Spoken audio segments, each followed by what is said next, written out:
Assalamualaikum warahmatullahi ta'ala wabarakatuh.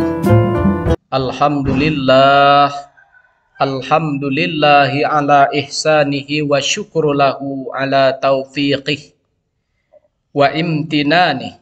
Wa ashhadu an la ilaha illallah wallahu wahdahu la syarikalah. Wa ashhadu anna sayyidana Muhammadan abduhu wa rasuluh ad-da'i ila ridwani.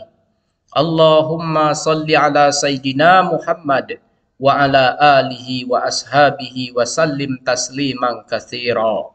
Amma ba'du, faya ayyuhan nas ittaqullah wa la tahinu wa la tahzanu wa antumul a'launa in kuntum mu'minin. Shadaqallahul azim.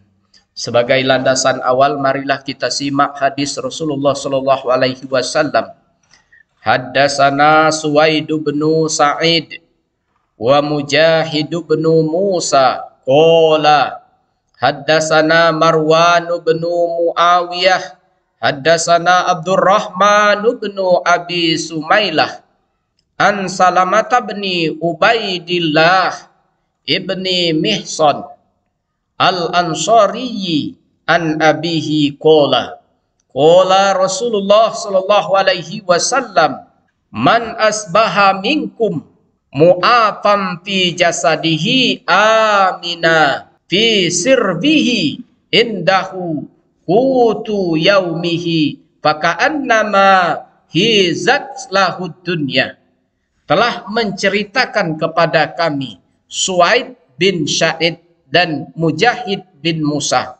Keduanya berkata, telah menceritakan kepada kami Marwan bin Muawiyah, telah menceritakan kepada kami Abdurrahman bin Abu Sumailah dari Salamah bin Ubaidillah bin Mihsan al-Ansari.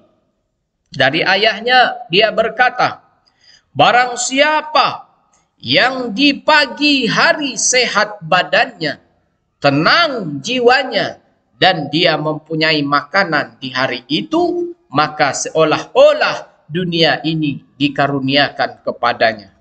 Hadis ini dikeluarkan oleh Imam Ibnu Majah dalam sunannya, dalam kitab Az-Zuhud bab Al-Qanaah. Pelajaran yang dapat diambil dalam hadis. Pertama, setiap manusia, apalagi sebagai muslim, tentu mendambakan kehidupan yang menyenangkan di dunia ini. Bahkan kalau perlu seolah-olah dunia ini menjadi milik kita. Yang kedua, untuk bisa merasakan kenikmatan hidup di dunia ini, ada 3 perkara yang harus dicapai oleh seorang muslim. Hal ini sebagaimana disebutkan dalam hadis Nabi SAW, man asbaha minkum mu'afam fi jasadihi amina fi sirbihi indahu qutu yaumihi faka'annama khizat lahu dunya. Barang siapa yang di pagi hari sehat badannya, tenang jiwanya, dan dia mempunyai makanan di hari itu, maka seolah-olah dunia ini dikaruniakan kepadanya. 3. Badan yang sehat merupakan suatu kenikmatan tersendiri bagi manusia yang tidak ternilai harganya.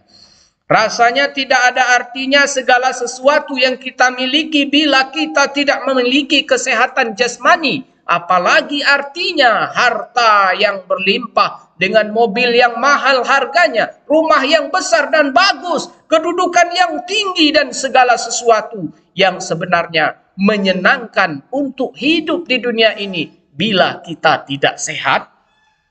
Oleh karena kesehatan bukan hanya harus dibanggakan di hadapan orang lain, tetapi yang lebih penting lagi adalah harus disyukuri kepada yang menganugerahkannya, yakni Allah Subhanahu wa ta'ala. Yang keempat, hal yang tidak kalah pentingnya dari badan yang sehat adalah jiwa yang tenang. Sebab apa artinya manusia memiliki jiwa yang sehat bila jiwanya tidak tenang? Bahkan badan yang sakit sekalipun tidak menjadi persoalan yang terlalu memberatkan bila dihadapi dengan jiwa yang tenang.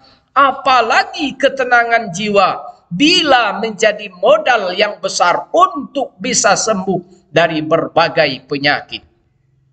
Yang kelima, jiwa yang tenang adalah jiwa yang selalu berorientasi kepada Allah Subhanahu wa taala. Karena itu orang yang ingin meraihkan ketenangan hidup dijalani dengan kehidupan dengan segala aktivitasnya karena Allah, dengan ketentuan yang telah digariskan Allah Subhanahu wa taala dan untuk meraih ridho dari Allah Subhanahu wa taala. Dan yang keenam, dengan demikian sumber ketenangan hidup bagi seseorang muslim adalah keimanan kepada Allah Subhanahu wa taala dan ia selalu berzikir kepada Allah. Ketujuh, oleh karena itu memiliki makanan yang cukup atau perekonomian yang memadai merupakan sesuatu kenikmatan tersendiri dalam hidup ini. Sedangkan bila kondisi kehidupan seseorang dalam keadaan lapar dan ia tidur dalam keadaan yang demikian, maka hal itu merupakan sesuatu yang sangat jelek. Karenanya Rasulullah Shallallahu Alaihi Wasallam selalu berdoa sebagaimana yang terdapat dalam hadis, Allahumma inni a'udzubika minal ju' fa innahu bi'sad daji. Ya Allah, aku berlindung kepadamu dari lapar karena ia adalah teman tidur yang paling jelek. Hadis riwayat Abu Daud dalam kitab witir bab al-isti'azzah, minta perlindungan. Tema hadis yang berkaitan dengan Al-Quran. Pertama, jiwa yang tenang adalah jiwa yang selalu berorientasi kepada Allah Subhanahu wa taala. Karena itu orang yang ingin meraih ketenangan hidup dijalani kehidupan dengan segala aktivitasnya karena Allah, dengan ketentuan yang telah digariskan Allah Subhanahu wa taala dan untuk meraih ridho Allah Subhanahu wa taala. Dengan demikian, sumber ketenangan hidup bagi seseorang muslim adalah keimanan kepada Allah. Allazina amanu wa tatma'innu qulubuhum bizikrillah, ala bizikrillah tatma'innul qulub. Orang-orang yang beriman dan hati mereka menjadi tentram, tenang dengan mengingat Allah Subhanahu wa taala. Hanya dengan mengingat Allah lah hati menjadi tenang. Quran surah Ar-Ra'd. Yang kedua, di samping itu seandainya kematian akan menjemput dirinya, keimanan kepada Allah Subhanahu wa taala dengan segala aplikasinya tidak akan membuat seseorang muslim takut mati. Bahkan ia akan menyambut kematian itu dengan jiwa yang tenang. Allah Subhanahu wa taala pun memanggilnya dengan panggilan yang menyenangkan.